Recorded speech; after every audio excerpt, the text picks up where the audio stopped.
What if we lived in a world where love prevailed?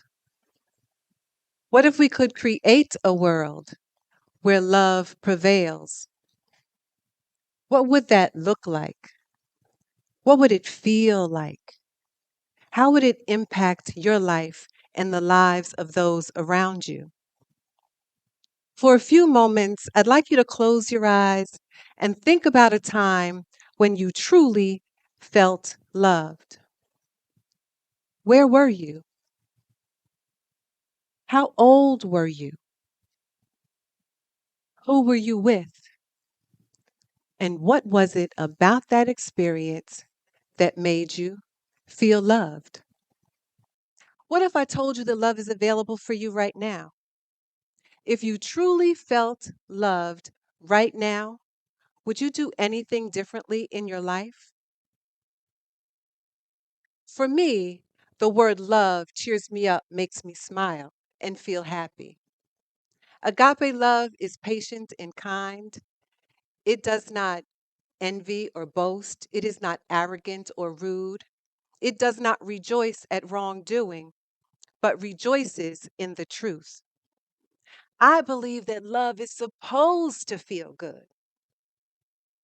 But what happens when it doesn't? Have you ever experienced a time in your life when someone told you that they loved you and yet they hurt you? This can happen between siblings. It can happen in marriage. It can happen between parent and child. It can happen in any loving relationship for that matter.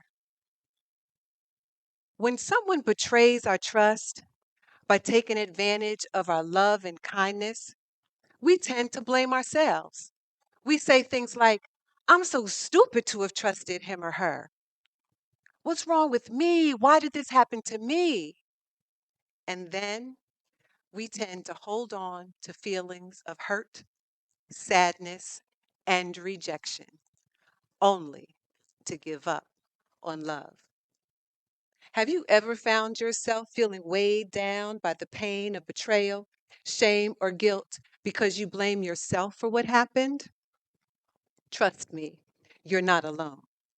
As a mom, a survivor, an HR professional with 20 years experience, a coach, and an international best-selling author, I have helped hundreds of employees and clients who, because of trauma, have suffered with bouts of depression, self-sabotage, and chronic illness, which is why I created a program to help women gain clarity, overcome overwhelm, and release weight to improve their overall health and well-being so they can show up more powerfully in the world. I'm honored to work with women to help them create the next best version of themselves, mind, body, and soul. But it wasn't always like this, you see. There was a time in my life when I was ashamed, embarrassed, and kept quiet about the traumatic experiences in my life. I was taught that what goes on behind closed doors stays behind closed doors. Does that sound familiar? At the tender age of 9, when my abuse began, I didn't know what to think or feel.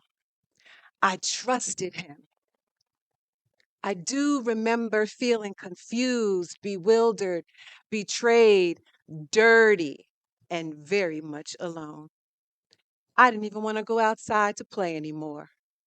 Life got real serious for me, and I used to sit alone in the dark and cry for hours on end. At age 13, I became pregnant and was forced to have an abortion. There was no discussion or debate about it. My parents made the decision, and I kept the dirty secret. I felt like the dirty secret. I went along with it to save their image, but it destroyed my soul. For my entire childhood, I felt dirty. I felt isolated, and I felt totally invisible. Because of the lies, the abuse, and the deception, I went down a path of self destruction. I chose to self medicate to numb the deep pain I felt. For me, and for many years, it was as if there was a tight grip around my throat, squeezing and stifling the truth from being spoken. We have a tendency to let the pain of our past silence our voice, steal our joy, and keep us stuck. Have you ever experienced anything so devastating that anytime you even think to speak about it, it literally chokes you up? While this is my story, you may not have experienced sexual abuse, but maybe you've experienced domestic abuse, or you know someone who has. Or you may have been betrayed by someone near and dear to your heart. All of this affects our ability to truly love. What I've learned is that what we refuse to address will fester and oftentimes results in dis-ease. That's right, disease. We are as sick as our secrets.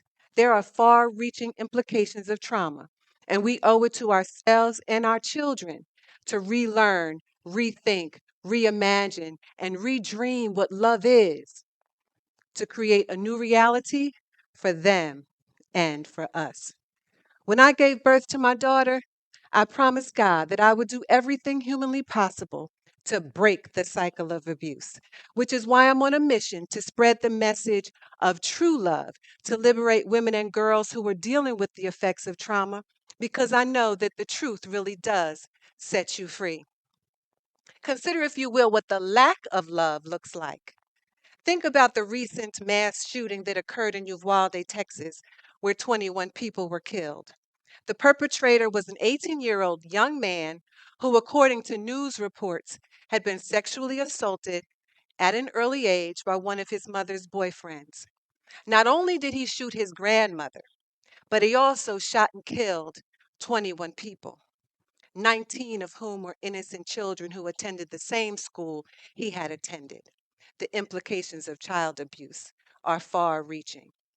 Estimates published by the World Health Organization indicate that globally, about 1 in 3 women, that's 30% of women worldwide, have been subjected to either physical and or sexual assault.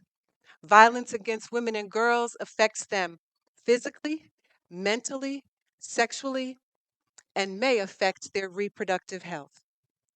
According to research conducted by the CDC, 1 in 4 girls and 1 in 13 boys are sexually abused by or before the age of 18 in the United States. However, many children never report sexual abuse, so the numbers likely underestimate the true impact of the problem. By 2019, the total economic burden was estimated at more than $3 trillion. That's trillion with a T. Despite these statistics, child abuse is preventable. Research shows that families who have parents who have support from family members and their communities are more likely to provide a safe and healthy home environment for their children. However, when parents lack this support or feel isolated, they may be more likely to make poor decisions that can lead to abuse.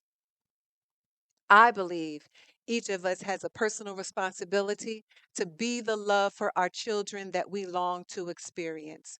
Parenting is an awesome opportunity for us to assist in the creation of a better version of ourselves.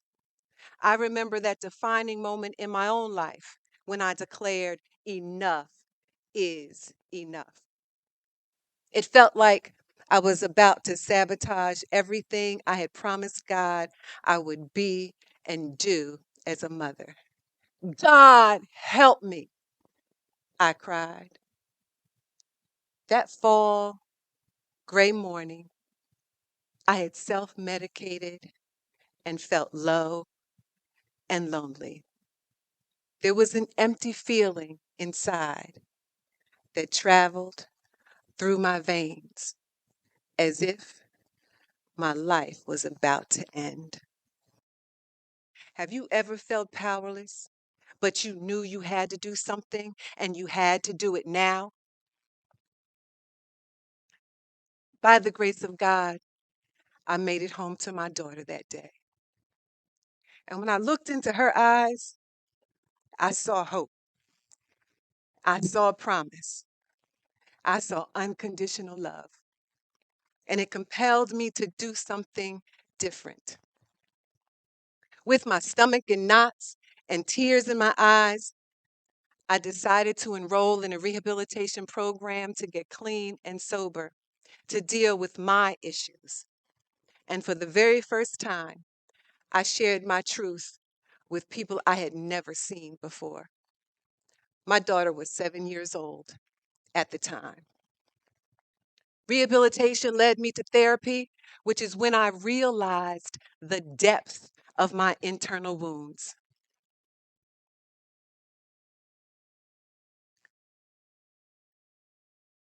When I told my therapist my story of abandonment, abuse, and addiction, her jaws dropped.